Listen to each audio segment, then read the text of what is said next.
Hi friends, ಎಲ್ಲರಿಗೂ ನಮಸ್ಕಾರ. ನೋಡಿ, ನಾವು ಗಣಪತಿ ಹಬ್ಬಕ್ಕೆ ಎಲ್ಲರ ಮನೆಯಲ್ಲೂ ಕಂಪಲ್ಸರಿ ಕಡುಬು ಮಾಡೇ ಮಾಡ್ತೀವಿ. ಕಡುಬು ಮಾಡಿ ದೇವರಿಗೆ ನೈವೇದ್ಯ ಇಟ್ಟು ಆಮೇಲೆ ನಾವು ಪ್ರಸಾದವಾಗಿ ಎಲ್ಲರೂ ತಗೊಳೋದು ಅಲ್ವಾ. ನೋಡಿ, ಆ ಥರ ಕಡುಬು ಮಾಡೋಣ ಬನ್ನಿ. ಸುಲಭವಾಗಿ ಮಾಡ್ಕೋಬೋದು. ಕರೆಕ್ಟ್ ಮೆಷರ್ಮೆಂಟಲ್ಲಿ ಮಾಡಿಕೊಂಡ್ರೆ ಈಸಿಯಾಗಿಯೂ ಸಹ ಮಾಡ್ಕೋಬೋದು. ಬನ್ನಿ ಹೇಗೆ ಮಾಡೋದು ಅಂತ ನೋಡೋಣ. ಮೊದಲಿಗೆ ನನ್ನ ಚಾನಲ್ನ ಯಾರ್ಯಾರು ಹೊಸ್ದಾಗಿ ನೋಡ್ತಿದ್ರು ಪ್ಲೀಸ್ ಲೈಕ್ ಮಾಡಿ, ಶೇರ್ ಮಾಡಿ, ನನ್ನ ಚಾನಲ್ನ ಸಬ್ಸ್ಕ್ರೈಬ್ ಮಾಡಿ, ಫಾಲೋ ಮಾಡಿ.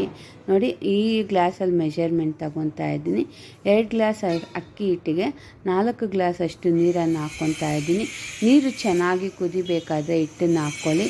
ಒಂದು ಸಣ್ಣ ಊರಿನಲ್ಲಿ ಒಂದು 15 ನಿಮಿಷ ಹಿಟ್ಟನ್ನು ಬೇಯೋದಕ್ಕೆ ಬಿಡಿ.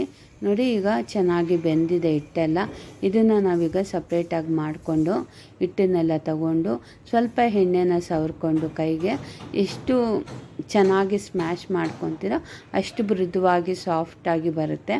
ತುಂಬ ಜನ ನನ್ನ ಫ್ರೆಂಡ್ಸ್ ಹೇಳ್ತಾರೆ ಚೆನ್ನಾಗೇ ಬರೋದಿಲ್ಲ ಕಡುಬು ಮಾಡೋದಕ್ಕೆ ಅಂತ. ನೋಡಿ, ಈ ಥರ ಕರೆಕ್ಟ್ ಮೆಜರ್ಮೆಂಟಲ್ಲಿ ಮಾಡ್ಕೊಳ್ಳಿ.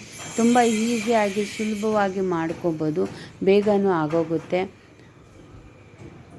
ನಾನು ಸ್ವಲ್ಪ ಸಣ್ಣದಾಗಿ ಉಂಡೆಗಳನ್ನ ಮಾಡ್ಕೊತಾ ಇದ್ದೀನಿ. ನಾವು ಸ್ವಲ್ಪ ಚಿಕ್ಕ ಸೈಜಲ್ಲಿ ಮಾಡೋದ್ರಿಂದ ಸಣ್ಣ ಉಂಡೆಗಳು ಮಾಡ್ಕೊತಾ ಇದ್ದೀನಿ. ನೋಡಿ, ಯಾವುದೇ ಅಕ್ಕಿ ಹಿಟ್ಟು ಏನೂ ಹಾಕ್ಕೊತಾ ಇಲ್ಲ, ಆಯಿಲ್ನಲ್ಲೇ ನಾನು ಮಾಡ್ಕೊತಾ ಇದ್ದೀನಿ. ನೋಡಿ, ಕಡುಬು ಮಾಡ್ಕೋಬೇಕಾದ್ರೆ ಎಲ್ಲೂ ಬೀಳ್ಸ್ಕೊತಾ ಇಲ್ಲ, ಕರೆಕ್ಟಾಗಿ ನೀಟಾಗಿ ಬರ್ತಾಯಿದೆ. ನೋಡಿ ಎಷ್ಟು ಚೆನ್ನಾಗಿ.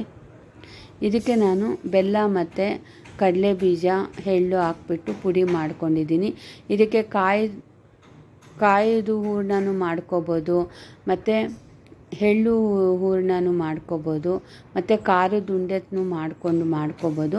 ಇದು 3-4 ರೀತಿಯಲ್ಲಿ ಮಾಡ್ಕೋಬೋದು. ಇದರಲ್ಲೇ ನಾನು ವೈಟ್ ಚಪಾತಿನೂ ಮಾಡಿದೆ, ತುಂಬಾ ಚೆನ್ನಾಗಿ ಬಂತು. ನೋಡಿ, ಈಗ ಇದನ್ನೆಲ್ಲ ಮಾಡಿರೋಂಥ ಕಡುಬನ್ನೆಲ್ಲ ನಾನೀಗ ಸ್ಟೀಮಲ್ಲಿ ಇಕ್ತಾಯಿದ್ದೀನಿ. ನಾವು ಇಡ್ಲಿಗೆ ಯಾವ ರೀತಿ ಸ್ಟೀಮಲ್ಲಿ ಇಕ್ತೀವೋ ಅದೇ ರೀತಿ ಒಂದು 15 ನಿಮಿಷ ಇಕ್ಕೊಳ್ಳಿ. ನೋಡಿ, ಕಡುಬು ಎಲ್ಲ ಚೆನ್ನಾಗಿ ಬಂದಿದೆ ಅಲ್ವಾ. ನೋಡಿ, ಸೂಪರಾಗಿ ಕಡುಬು ತುಂಬಾ ಚೆನ್ನಾಗಿ ಬಂದಿದೆ.